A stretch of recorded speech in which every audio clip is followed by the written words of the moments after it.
Hello friends, home cook মঞ্জুতে আপনাদের সবাইকে অনেক অনেক স্বাগত। তো আজ আমার রেসিপিতে থাকছে পোয়া পিঠে বা গুড় পিঠে বা তেলের পিঠে। অনেকে অনেক নামেই কিন্তু এই পিঠেটাকে চিনে থাকে। তো এই শীতকালে খেজুর গুড় বা খেজুর গুড়ের পাটালি দিয়ে যদি এইরকম পোয়া পিঠে বা গুড় পিঠে বানানো যায় তো কেমন হয় বলুন তো? দারুণ হয়, কিন্তু শীতকালটা পুরো জমে যায় এইরকম একটা পিঠে থাকলে। তো এই পিঠে বানানোর জন্য প্রথমে আমরা যে ভাত খাই যেই চাল দিয়ে সাধারণত বাড়িতে, সেই চালই নিলেই হবে। আলাদা করে এক্সট্রা করে অন্য কোনো চালের কিন্তু প্রয়োজন হয় না। এখানে দেখুন সেই চালই আমি নিয়েছি প্রায় 400 গ্রাম মতো। এখন আমি এতে কিছুটা জল দিয়ে বারবার করে মানে 2-3 বার জল পাল্টে পাল্টে ধুয়ে আমি চালটাকে এখন ভেজাতে দেব। প্রায় 6 থেকে 7 ঘন্টা ভেজালেও হবে। আবার এটাও হতে পারে কি রাত্রিবেলা ভিজিয়ে রেখে আমরা ঘুমিয়ে পড়লাম, পরের দিন সকালেও কিন্তু মানে এই চালটা দিয়ে পিঠে বানানো যেতে পারে। তো সুবিধা মতো আপনারা করবেন। তো দেখুন 6 ঘন্টা পরে আমার চালটা কিন্তু একদম খুব ভালোভাবে ভিজে গেছে।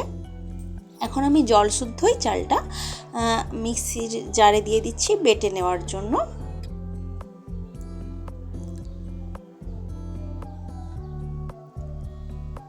তো দেখুন আমি এখন ঢাকাটা দিয়ে দিচ্ছি। এখন এই চালটা থেকে জল দিয়ে আমি খুব স্মুথ একটা পেস্ট বানাবো চালটার। তো দেখুন চালটা থেকে আমি একটা পেস্ট বানিয়ে নিয়েছি। একদম স্মুথভাবে পেস্টটা কিন্তু হয়েছে। এখন আমি পাটালি গুড় নিয়েছি এখানে, যে খেজুর গুড়ের যে এখন শীতকালে পাওয়া যায় যে খেজুর গুড়ের পাটালি, সেই পাটালি গুড় নিয়েছি। এখন আমি এরকম একটা মানে গ্রেটারের সাহায্যে গুড়টাকে একটু গ্রেট করে নেব। এখানে 2 রকমের মানে গ্রেটারের ব্যবস্থা আছে, একটা সরু একটা মোটা। আমি মোটাটা দিয়ে গুড়টাকে গ্রেট করে নিচ্ছি। একটু টাইম লাগে গ্রেট করতে, তো তাই যাই হোক আমি করে নিয়েছি। তো দেখুন এখানে গুড়টা আমার গ্রেট করা হয়ে গেছে। এখন আমি যে চালটাকে আমি পেস্ট করে রেখেছিলাম একটা পাত্রের মধ্যে, ওই চালের পেস্টটা ঢেলে নিলাম। একটু পাতলাই হয়েছে, আর পাতলাই কিন্তু প্রয়োজন। এর মধ্যে আমি 2 চামচ মতো ময়দা মেশাবো, যাতে করে পিঠেগুলো খুব নরম হবে, তুলতুলে হবে।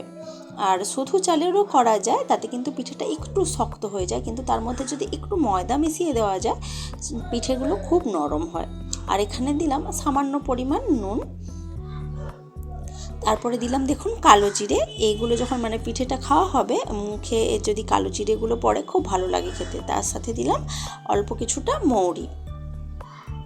আর এখন আমি দিয়ে দেব আমি যে গ্রেট করে রেখেছিলাম গুড়টা, গুড়ের পাটালি থেকে, সেই গুড়ের পাটালিটা আমি এখন দিয়ে নিচ্ছি।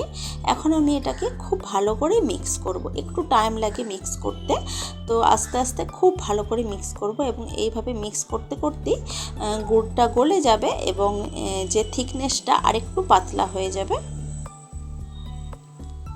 আর যদি মনে হয় যে বেশি মোটা হয়ে গেছে, সেখানে অল্প জল মেশানো যেতে পারে। আবার যদি মনে হয় বেশি পাতলা হয়ে গেছে, সেখানে কিন্তু আরও একটু ময়দা মেশানো যেতে পারে।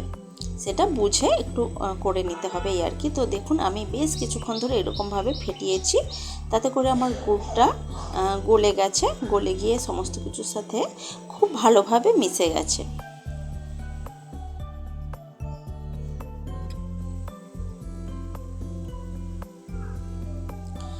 আর পিঠেটা বানানোর আগে এইভাবে কিন্তু খুব ভালোভাবে ফেটিয়ে নেওয়াটা খুবই জরুরি।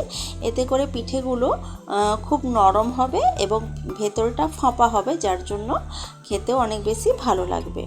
শক্ত হবে না, একদম নরম তুলতুলে হবে একটু ভালো করে ফেটিয়ে নিলে। তো তারপর দেখুন কড়াইতে আমি সাদা তেল গরম করতে দিয়েছিলাম। তেলটা গরম হয়ে যাওয়ার পর আমি 1 চামচ, বড় চামচের 1 চামচ চালের যে গোলাটা আছে ওটা থেকে নিয়ে আমি তুলে দিলাম, মানে ওই তেলের মধ্যে ঢেলে দিলাম। আর দেখুন কত সুন্দরভাবে ফুলে উঠেছে। তো ওপর দিক থেকে আমি আরেকটু তেল ছিটিয়ে দিচ্ছি, এতে করে আরও ভালো হবে, সব দিক থেকে খুব ভালোভাবে তুলতুলে হবে এবং ফুলে যাবে। তো একদিকটা মোটামুটিভাবে ভেজে নেওয়ার পর বাকি অন্য দিকটাও আমি ভাজার জন্য পিঠেটাকে উল্টে দিয়েছি।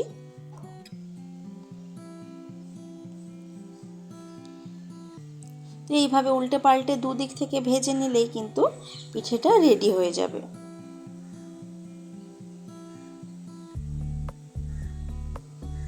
তো তো দেখুন আমার পিঠেটা কিন্তু একদম হয়ে গেছে আর সুন্দর একটা কালার এসেছে। তো আমি আরও একটা আপনাদেরকে করে দেখাচ্ছি। দেখুন দেওয়ার পরপরই কিন্তু খুব ভালোভাবে ফুলে উঠেছে। আর এখানে কিন্তু গ্যাসের আঁচটা হাই টু মিডিয়ামে রাখতে হবে। একদম লো ফ্লেমে রাখলে ফুলতে অসুবিধা হয়, ফুলতে চায় না। আবার একদম হাই ফ্লেমে রাখলে কি হয়, পুড়ে যেতে পারে, বাইরের দিক থেকে পুড়ে যেতে পারে, হয়তো ভিতরের দিক থেকে মানে ভালোভাবে কুক নাও হতে পারে। সেই জন্য একটু মিডিয়ামে রাখলে যেমন সুন্দরভাবে ফুলবে আর সেইভাবে রান্নাটাও ঠিকঠাকভাবে হবে। তো এইভাবে আমি আরও একটা পিঠে বানিয়ে নিলাম। এইভাবেই এক এক করে আমি সমস্ত পিঠেগুলো বানিয়ে নিচ্ছি আর সমস্ত পিঠেগুলোই কিন্তু খুব সুন্দরভাবে ফুলে উঠছে। ওই যে বানানোর আগে একটু হাত মানে চামচের সাহায্যে হোক বা যারা হাতে মানে যাদের কমফোর্টেবল হয় তারা হাতের সাহায্যেও খুব ভালোভাবে একটু ফেটিয়ে নিতে হয়। তাতে করেই কিন্তু খুব ভালোভাবে পিঠেগুলো ফুলে ওঠে আর নরমও হয়, কিন্তু তুলতুলে নরম হয়।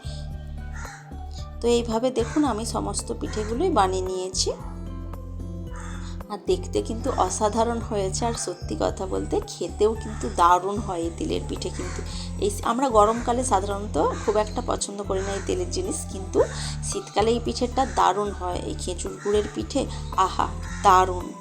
তো রেসিপিটি আপনাদের কেমন লেগেছে সেটা কিন্তু আমাকে অবশ্যই কমেন্ট বক্সে জানাবেন। ভালো লাগলে লাইক কমেন্ট শেয়ার করবেন এবং প্লিজ আমার চ্যানেলটি সাবস্ক্রাইব করে আমার পাশে থাকবেন। তো আজকের ভিডিওটা এই পর্যন্তই থাক। দেখা হচ্ছে অন্য কোনো দিন অন্য কোনো ভিডিওতে অন্য কোনো রেসিপির সাথে। তো আজকের মতো টাটা, বাই বাই।